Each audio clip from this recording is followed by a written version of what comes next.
I'm Cindy, and this is my daughter, Chelsea.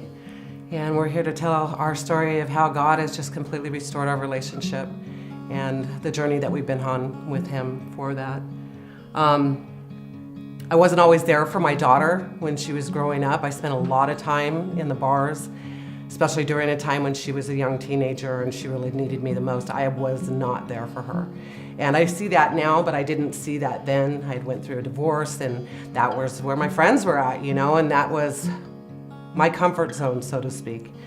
And I wasn't there for her, and it caused her to get into drugs, and I was drinking a lot of alcohol, and there was no foundation in our relationship at all.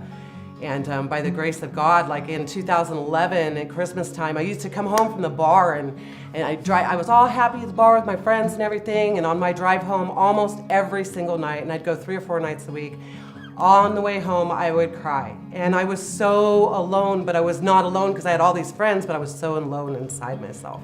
And I was missing Jesus. I had established a relationship with Jesus when I was 27 for the first time, met Him, and I kind of fell away from that. And I knew what that peace felt like, and I hadn't had it for a really long time.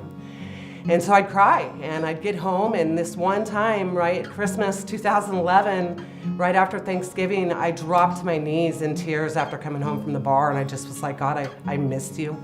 Bring me back to you. I know that you can light my heart on fire again. And boy, did that invitation rock my world and my life, and it's never been the same. Like, He picked me right up where He left me off almost 20 years before, and nothing's been the same since then. And it wasn't long after that my daughter, like within 6 months, she gave her life to Christ for the first time.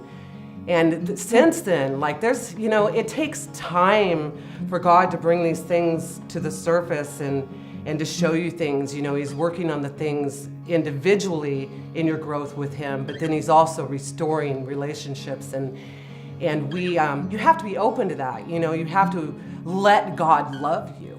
You have to let Him restore your heart. You have to open your heart and be willing to go through the pain that you're going to go through, for those changes to take place.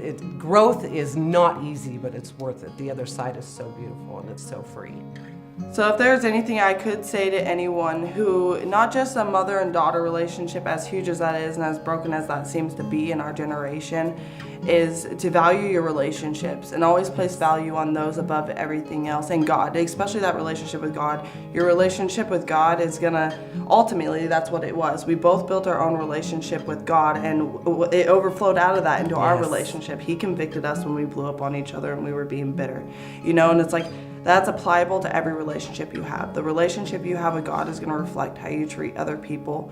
So maintain that and listen to Him and love. Like, never stop loving. Don't let bitterness and unforgiveness, regret, shame and guilt and blame and the right to be mad at someone affect your relationship with other people. Like, forgive and forget and love.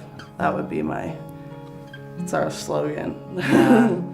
And I would say, pretty much the same thing as far as to value another person, to see their value, to get beyond your own feelings of bitterness and whatever it is. No matter what someone else has done to you, they still have value. No matter how they've made you feel, there's a reason. And to validate people's feelings. I think one thing that God showed me with Chelsea that was really, really big is that I may not agree with the way that she's feeling about this situation or the way that she has felt about me or maybe something that she has said, but those are her feelings and she really feels them. Whether I agree with them or not, they're hers, and I have to respect that and honor that in her, and just pray for healing in those places. God is capable of restoring anything, and our relationship is absolute proof of that. I have every hope and know that God is good, and I know that before my mom passes, whenever that may be, that He will restore that relationship too. I mean, it's been a long road, but I know He will, because He's promised it to me. So He's faithful. He's faithful.